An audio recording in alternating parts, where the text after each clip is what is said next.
네, 어벤져 전략회 1월 17일 금요일 순서 진행하겠습니다. 제가 언론사에 있은 지가 30년이 이제 넘어섰는데요. 요즘처럼 참 언론인으로 살기가 어려운 때가 있었나 그런 생각이 듭니다. 그래도 저희가 언론사에 들어와서 기자를 하고 취재를 할 때는 제일 중요한 생명은 이제 사실관계에 대한 탐구, 그리고 공정성, 중립성, 이런 것들을 많이 저희가 익히고 배웠습니다. 근데 최근에 벌어지는 현상을 보면 이제 사실은 아무 소용이 없고 당파적 어떤 주장들 이런 것들만 지금 판치고 있는 그런 상황을 보면서 참 언론인으로서 굉장히 자괴감이 든다라는 생각이 듭니다. 특히 요즘 같은 경우는 사실을 중요시하게 이렇게 판단하는 기존 매체보다 무조건 이렇게 뭔가 가짜 뉴스도 퍼뜨리고 보는 이 일부 유튜버들이 사실상 국민들에게 더 영향력을 미치면서 참 기존의 어떤 레거시 미디어들이 굉장히 위기 상황에 처했습니다. 요즘 이 극우 이쪽에서 사실 이제 이런 보수 언론들, 특히 조중동으로 대표되는 보수 언론들에 대한 절독 운동을 굉장히 아마 가열차게 벌이고 있는 것 같습니다. 그러다 보니까 최근에 이 신문들의 구독 이 취소율이 굉장히 높아졌습니다. 그리고 또 이 가짜 뉴스로 굉장히 공격들을 많이 하고 있고요. 특히 또 좌파들은 보면 아주 이제 노골적으로 사실상 이 상황들을 부추기는 걸 하고 있습니다. 얼마 전 제가 깜짝 놀란 게 MBC의 그 토크 프로그램이 있습니다. 거기에 누가 나왔냐면 박지원 의원이 나왔어요. 근데 박지원 의원과 당시 앵커가 주고받은 내용들을 보니까요. 정말 기가 막힙니다. 자, 이런 뉴스 외전이라는 데서 이현주 기자라는 사람이 진행을 하고 박지원이 이제 출연을 했어요. 박지원 의원이 감사합니다 MBC. MBC가 아니었으면 윤석열이 체포됐겠어요? 이렇게 이야기를 합니다. 그랬더니 이현주 앵커가 저희만 한 건 아니겠죠? 이렇게 이야기를 하니 박지원이 지금 MBC, 뉴스공장, 매불쇼, 오마이TV 이런 곳들이 본격적으로 해줬기 때문에 오늘 아침 오늘 새벽 저는 이 TV를 시청했지만 때때로 유튜브에 들어가서 MBC 동시 접속이 25만이더라고요. 뉴스공장이 66만이에요. 이런 곳에 해줬기 때문에 윤석열이 가게 된 거예요. 다 이런 이야기를 했습니다. 자, 그러면서 이 박지원이 MBC에 대해서 고맙다. 그러니까 이 이현주 앵커가 더욱 열심히 하겠습니다. 이렇게 이제 또 이야기를 했습니다. 참 이게요. 그래도 그 언론이라는 게 어떤 상황에 대한 어떤 판단들을 좀 더 객관적이고 중립적으로 전달해야 될 이 기본적인 사명이 있는데 그럼요. 이런 거를 공개적으로 우리가 구속시켰고 더 열심히 하겠습니다.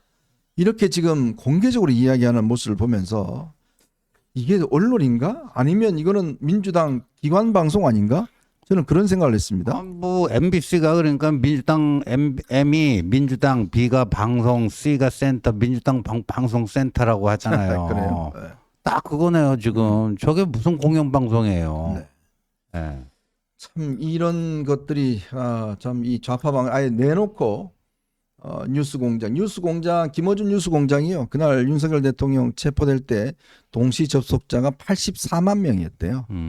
참 어마어마한 동시 접속을 기록하고 있습니다. 저쪽은 사실은 김어준 뉴스공장으로 거의 대동단결한 것 같습니다. 그렇죠. 네. 자, 또 반면에 이쪽 우파 쪽에 또 그거 유튜버들은 제가 좀 이따 나중에 이야기를 하겠지만 정말 말도 안 되는 가짜 뉴스를 특정 어떤 이 인터넷 언론이 올리면 이거를 또 유튜버들이 굉장히 확대해서 퍼뜨리는 일이 지금 벌어지고 있습니다. 여러분 세상에요.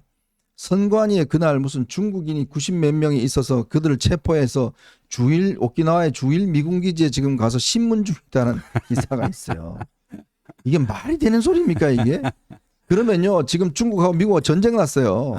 어떻게 중국 국적에 있는 90명을 갖다가 세상에 일본에 가서 침문한단 말입니까? 있을 수도 없는 일을 그걸 버젓이 기사를 올리고 그거를요 그거 유튜버들이 전부 다 또 다 퍼날라서 한 100만 뷰가 되고 저한테도 아는 분들이 이거 사실이냐고 막 물어본 분들이 많아요. 아이고. 이 기가 막힙니다. 이거 제가 다 확인을 해봤습니다. 다 거짓 뉴스예요. 그날 선관위에 연수받던 선관위 직원들이었습니다. 진짜 이런 뉴스들을 정말 이렇게 막 무자비하게 퍼나르고 가짜 뉴스로 이 잔치를 하는데 또 이러니까 또 돈 벌고 네. 진짜 이거는요 기본적으로 ABC가 아닌 겁니다. 예? 아니 세상에 중국 국적자를 어떻게 미군이 체포해서 일본 가서 신문하고 있겠습니까? 중국이 가만히 있겠습니까? 그거를. 아니 이거는요 네. 소설도 요새는 소설도 어느 정도 사실성이 좀 이렇게 그 뒷받침이 돼야 되는 거 아닙니까? 그러니까 뭐 육하 원칙에서는 여러 가지 이제 사실과 다르게 각색을 할 수 있지만 현실에서 일어날 수 있는 개연성이 높은 것들을 또 소설로 써야지 잘 읽힐 거 아니에요. 네. 이건 뭐 소설로 따져도 거의 뭐 참 참 기가 막힙니다. 우리 또 이 홍영님 원장도 이제 언론사에 오래 있었잖아요. 참 우리 시대에 이 보면 지금 이 가짜 뉴스라는 게 진짜 너무 심각한 것 같습니다. 그러니까 이게 이 가짜 뉴스의 피해가 얼마나 크냐면 이게 이제 가짜 뉴스가 원래는 그 이제 이게 뭡니까 정치 양극화, 네. 정치 양극화의 틈을 파고들어서 이게 지금 이게 전파가 되는 거거든요. 그래서 제가 조선일보에 있을 때 그 재작년 신년 특집 여론조사로 해본 게 뭐가 있었냐면 그 당시 이제 청담동 술자리가 이제 맞아요. 화제였잖아요. 네.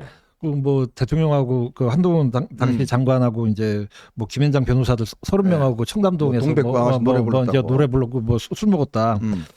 그 주장에 대해서 이 가짜 뉴스잖아요. 네. 이 가짜 뉴스를 믿냐 안 믿냐를 여론조사를 한번 해봤어요. 해봤더니 우리나라 전체 국민 중에서 40%가 믿는다. 안 믿어요? 그리고 정반대로 40%는 안 믿는다. 네. 딱 반으로 나눠져 있어요. 20%는 이제 모르겠다라고 대답했고. 그런데 그러면 이제 지정당별로 보니까 민주당 지지자들은 70% 이상이 믿는다예요. 믿어요. 그리고 또 이제 국민의힘 지지자들은 78%가 이제 안 믿는다. 그러니까 완전히 갈려져 있죠. 그래서 그 누가 들어도 뭐 술 한 잔도 안 먹고 제로콜라만 마시는 한동훈 전 대표가 전 장관이 거기서 술 먹고 그 노래 불렀다는 거는 뭐 저도 뭐 한 대표하고 뭐 1년 가까이 뭐 이게 같이 일을 해봤지만은 진짜 한 방울도 안 마시거든요. 네. 그 대통령이 왜 거기 가서 술을 먹습니까? 관저 아니면은 뭐 다 안 가서 술 먹는 자리가 다 따로 있지. 그러니까 이거 도저히 상식적으로 이해가 안 가는 것도 그 민주당 지지자들의 그 대다수는 믿고 있다. 네. 이 가짜 뉴스가 이 정도로 이게 중독성이 강하다라는 거죠. 근데 그렇게 하면서 우리나라 이 정치 진영의 양극화를 굉장히 이게 골짜기를 깊게 만든다. 네. 이런 거는 하여튼 좌우를 막론하고 이거는 이제 좀 없어져야 되죠. 정말 그동안은 이 좌파들이 가짜 뉴스를 많이 생산하고 퍼뜨렸는데 최근에는 이 사태를 거치면서 이 극우 이쪽에서 정말 말도 안 되는 가짜 뉴스를 퍼뜨리고 이걸 사실인 것처럼 믿는 분들이 너무나 많이 있는 것 같습니다. 참 이런 상황에서 야 너희는 왜 그거 보도 안 해? 왜 말 안 해? 이러시는 분들이 계신데 그러니까 그냥 믿고 싶은 거예요. 네. 그러니까 사실관계 따지지 않고 그냥 믿고 싶은 겁니다. 그거 제가 한마디만 할게요. 네. 그 댓글들 보면 그런 게 많잖아요. 저도 어저께 뭐 보니까 뭐 중국 뭐 네. 99명 어쩌고 뭐 이러면서 꼭 거기 한마디 달리는 게 조중동은 왜 이런 거 보도 안 하냐.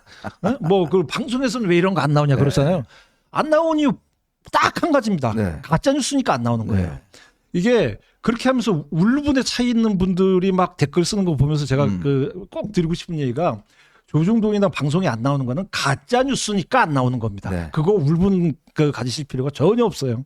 수백 명의 기자들이요. 이 사실관계를 확인하기 위해서 정말 밤낮으로 뛰고 있습니다.